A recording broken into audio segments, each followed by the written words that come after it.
Well, here's a bit of a curveball for you guys, not a foray into the forest or desert, but instead into the wonderful world of capitalism. Because shop is an environment, not even accounting for the greater setting of the game, there's so much diversity in what a shop theme could represent.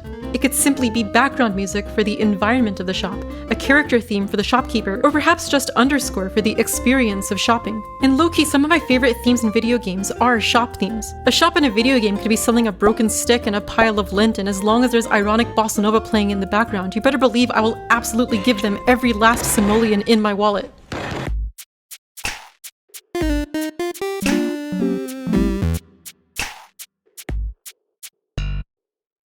As per usual with this series, let's create some arbitrary and non-mutually exclusive categories. But this time, the format is a bit different. I generally consider there to be two big categories of shop music in video games: Muzak and non-Muzak. There's some subcategories we can talk about within each one, but first let's define what Muzak even is.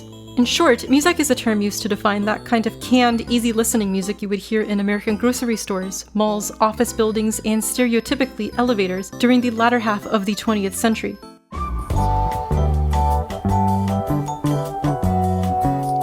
The term originates from the company of the same name, which produced the vast majority of music played in these commercial establishments.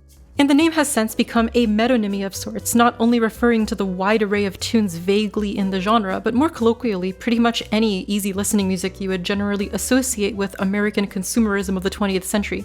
And due to such a strong cultural influence for decades, its usage has crossed from commercial ubiquity to ironic parody after it fell out of style, and perhaps now to a sort of post-ironic resurgence and appreciation. There's quite a bit more history to it, and there's some great videos and such which explain it better than I could. But all of that is to say, no doubt due to its prevalence for decades, Muzak and its various subgenres have since become associated with that shopping kind of sound. It would be hard to deny that perhaps the most stereotypically mercantile genres in video games are Latin and jazz, especially bossa nova, no doubt due to the sheer volume of bossa in Muzak. We can hear all types of examples in video games, and what better place to start than the iconic Wii Shop theme?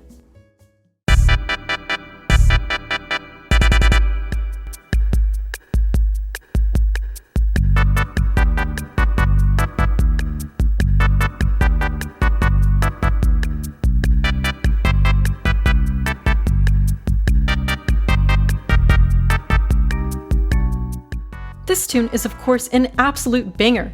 I find that shop themes in general are overwhelmingly major and often lean into the kitschy, repetitive sensibilities of Muzak.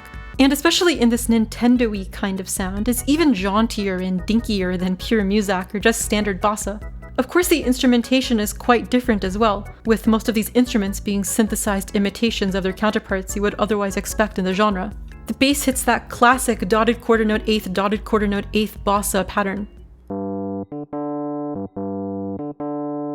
while the melody plays this offbeat figure over top. Super expected and super efficient in establishing our sound with a pretty minimal instrumentation. One thing I love about bossa in general, and especially Muzak-flavored bossa, is that often we get these very simple melodies over relatively complex harmonies. We have this mini little motif that's barely a measure and a half. The top voice just walks down the scale, then it repeats verbatim, before transposing up a fourth, then changing ever so slightly to adhere to the funnier harmony. And what I love about this variety of shop music is simply how unambiguously functional it is, especially compared to our more atmospheric environments we've previously seen. We have these strong, solid 4-part tertian harmonies, and a chord progression that is simultaneously functional and easy to follow, just a simple 1 major to 4 major. But it's also a bit interesting in how it leverages functional 2-5 relationships to give us a little bit of ambiguity, with this C minor 7 and F7 ever so slightly breaking out of the key.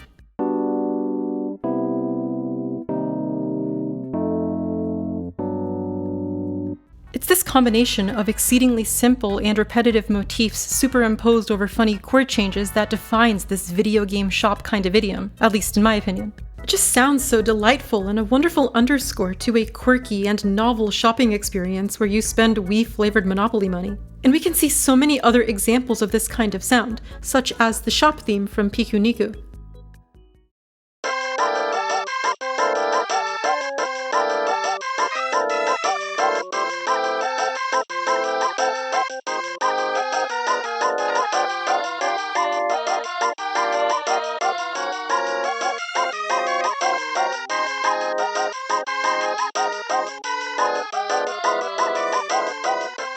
theme is actually quite similar. We have that same bossa-ish bass line, plus a very short, simple repeating melodic figure. Even the chord progression is pretty much exactly the same for the first 8 measures. It diverges a bit afterwards, briefly tonicizing the key of E flat, then D flat, while ever so slightly developing that same melodic figure from the beginning, which is honestly so Callum Bowen. It then has this cute little turnaround that loops us back to the top.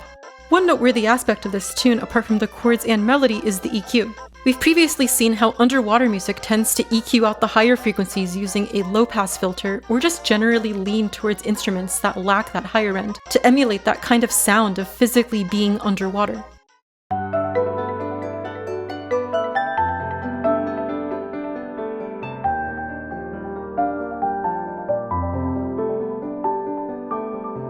Shopping music tends to do something different, EQing out both the high and low end, leaving the middle frequencies, which is meant to emulate the sound of the music being played through a speaker.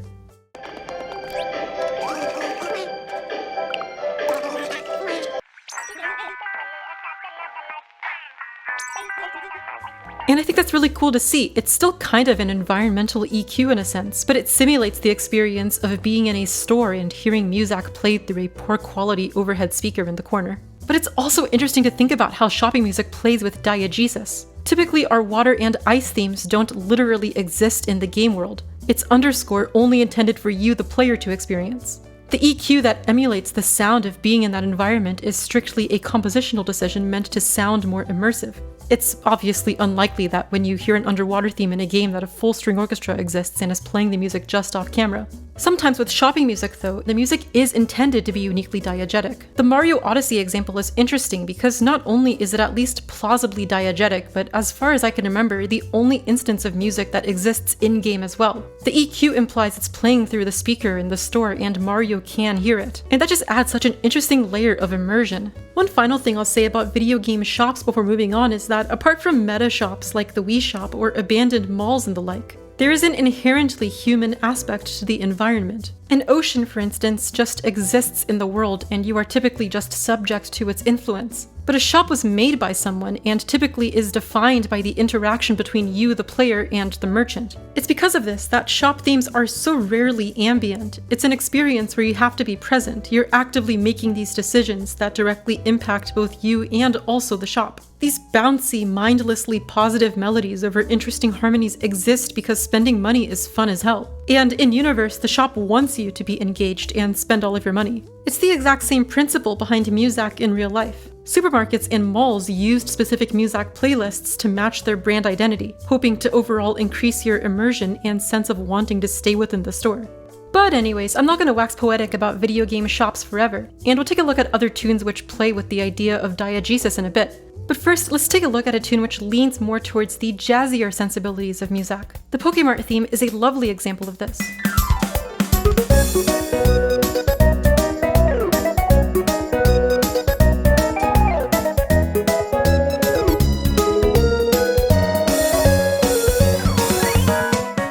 This happy little tune is so swingy and delightful. We maintain that simple repeating melody over a complex harmony kind of style, but the melodic development is definitely much quicker. I think the harmony also evokes a more antiquated sound. We have this B pedal point, the B just holds in the bass, all under an ascending line cliché, essentially a chord progression where the top note just keeps rising upwards chromatically.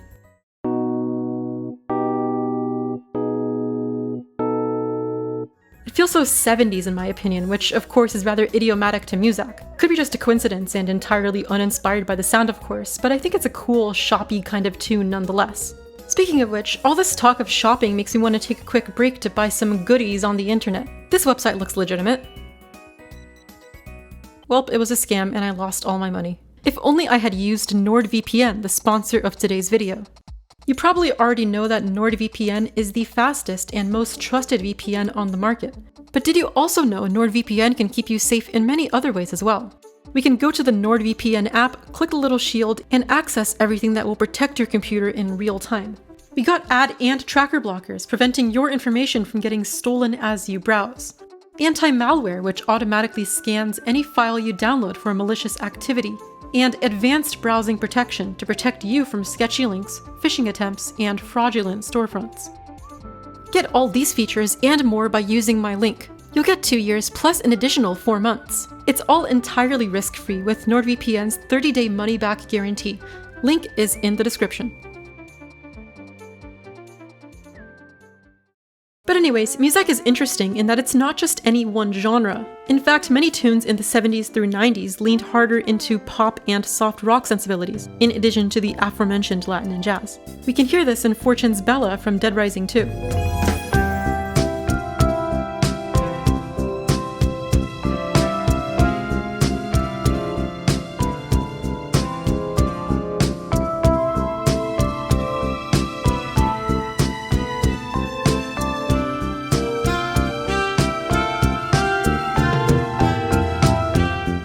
It has all the makings of a Muzak power ballad. In fact, composer Alexa Lazochuk has said that he intended to write authentic Muzak. Instrumentation and production aside, we actually have a pretty similar thing to what we saw in the Pokemon tune. This simple melody slowly develops, but also falls down in diatonic steps every time it repeats.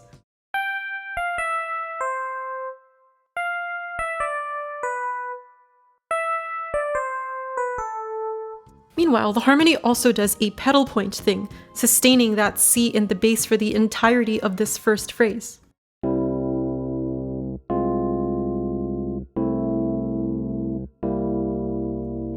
I just love that second chord. The 4 minor is just so cheesy and schmaltzy, but of course works so well in giving that kind of 80s power ballad sound.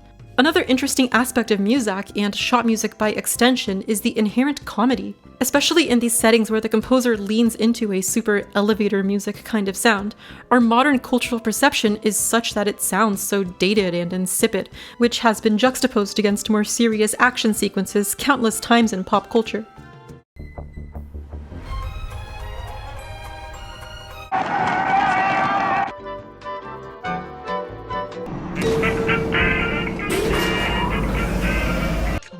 Come on! And what's hilarious is that this cloyingly optimistic Muzak is playing through the mall's PA system while you're getting mobbed by 10,000 zombies. All of this isn't to say that Muzak-flavored shop music is always funny, but I do think it's interesting that a genre has such an association tied to it that it can be leveraged in this manner. I really don't think any other genre would have that same effect in this context. As mentioned, this tune also exists diegetically, but I think it's interesting in that it technically isn't a shop theme in the sense that you're purchasing wares from a merchant. It's more the theme of this greater shopping environment, a large and abandoned mall, save for the aforementioned zombies and crazy people. A similarly abandoned mall level which has music that I absolutely adore is Arrival Mall from Kirby and the Forgotten Land.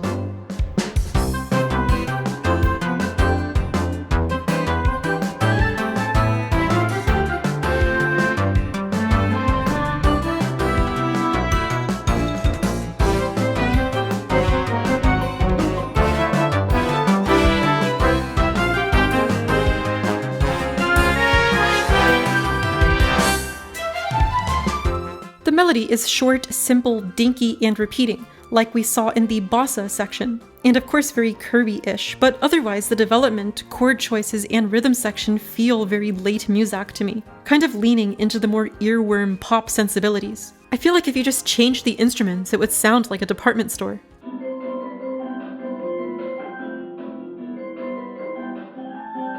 But anyways, there is one final style that I love unironically, that kind of 50s pops orchestra easy listening kind of sound, seen in the classic and iconic Sims 1 shopping theme.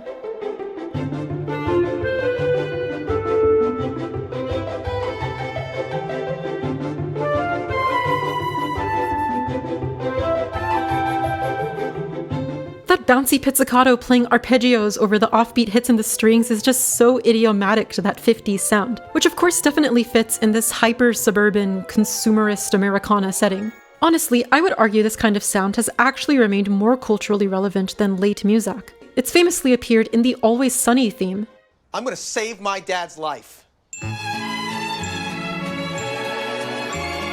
But also as production music for a lot of cartoons, like SpongeBob. I listen to this and feel like Squidward walking around in a grocery store. Intensive. I'll bet they won't have... Wow, they have it! Runes, scammy. But what about shop themes that do not lean into Muzak's sensibilities? Maybe the most common kind of thing in this category would be that medieval bazaar sound, such as the iconic Ocarina of Time market theme.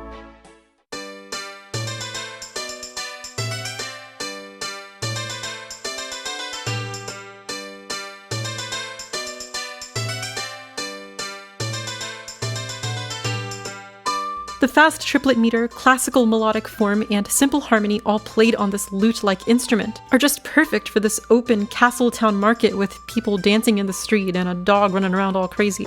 We can actually hear pretty much the exact same thing in the Daggerfall shop theme.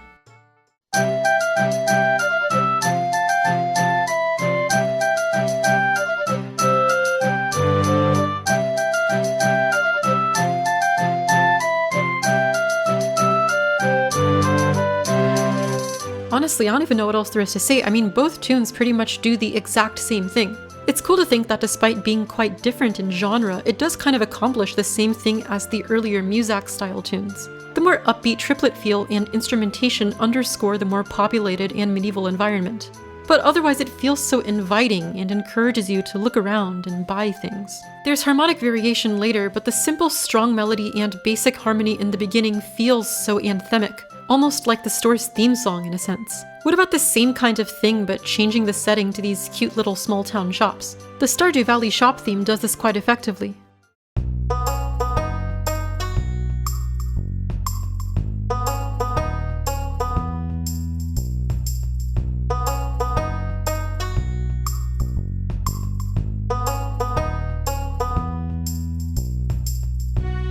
A simple question-answer kind of melodic form that repeats over these pretty basic chord changes. There's not a lot of harmonic weight in that 6 minor and the 4 major, and bouncing between these weaker chords from R1 just feels like a subtle touch of indecision that underscores the inherent decision-making required in the shopping experience. Apart from that, the instrumentation is just banjo, tambourine, and an upright bass, of course fitting of this rustic country shop. I do like that tiny bit of chromaticism with that bass walking up to the G between the F sharp and G sharp.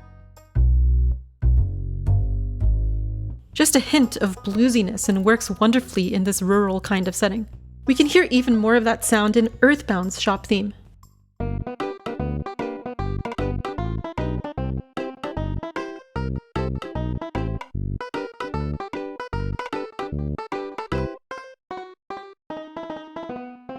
It's very similar in instrumentation and chord choices, but leans much more into the bluesiness with these super country chromatic approaches into our chord tones.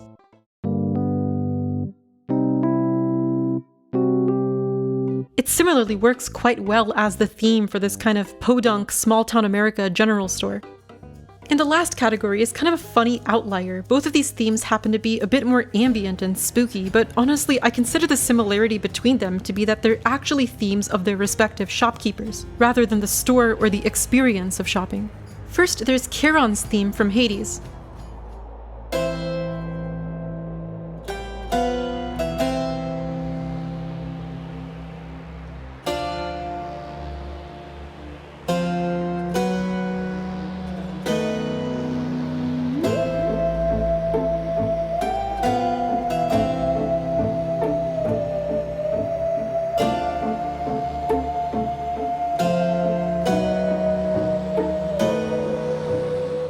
This theme is probably the most minimal and ambient theme we've seen thus far. It's a bit in the style of a dirge, which makes a lot of sense given it's the theme for Charon, who transports souls of the dead. The harmony and instrumentation are a bit spooky, but almost in a Halloween camp kind of way. Listen to that 2 major chord in context.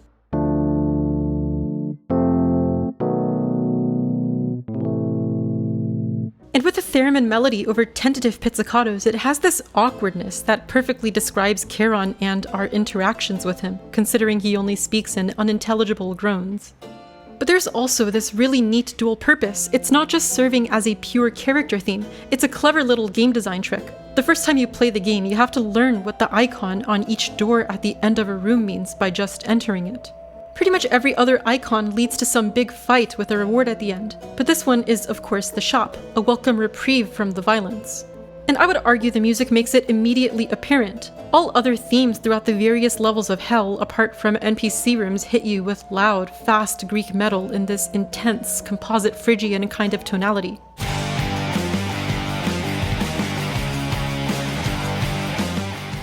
But in Charon's shop, you have a simple meandering minor and a slow and stilted kind of progression. And I think that's just really fun game design. The contrast makes this room feel like such a safe room amidst the horrors outside. We can actually see a pretty similar usage in Tunic, but before I talk about it, I'll give a warning for very, very mild spoilers, per the nature of the game. Okay, but fairly early into the game, you can find a mysterious doorway in a windmill that leads to an entirely pitch-black area. This is the tune that plays in this area.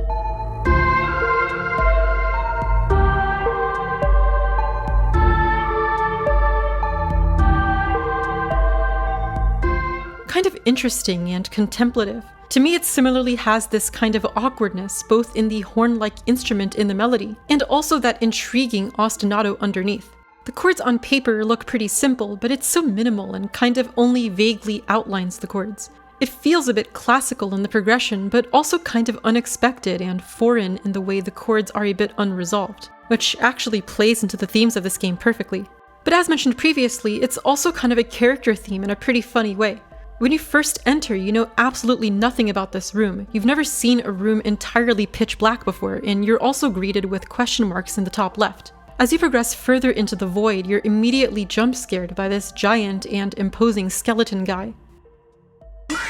It would otherwise be quite a fright, but I would argue the meditative and docile nature of this track convinces you to not run away in fear. In fact, if you stick around for only a moment longer, items materialize in front of the skeleton and you quickly realize this is a shop. Okay, I don't like that. Oh, are you a shopkeeper? And it's similarly a really clever theme. Much of the progression in this game is through seeing something new and having to learn the mechanics of it through context and experimentation. I think this theme is just subtly curious enough that it incentivizes you to journey further into this dark void of a room, and even stick around when Skeletron Prime shows up, even if you're low on health or otherwise a more timid player. And that's super cool, really leveraging the power of music as a game design choice. Consider how much more terrifying this room would be if the music was different. Floor. Ah! What is that? What is that? What is that? Ah! Jesus Christ, what is it? And that pretty much does it. As always, there are so many other styles, conventions, and subversions you can see in shopping music, but hopefully this was a cool video to at least give you some ideas for your next mercantile banger.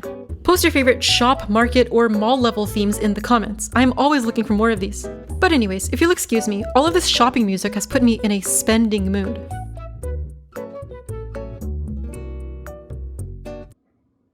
Why did I buy this?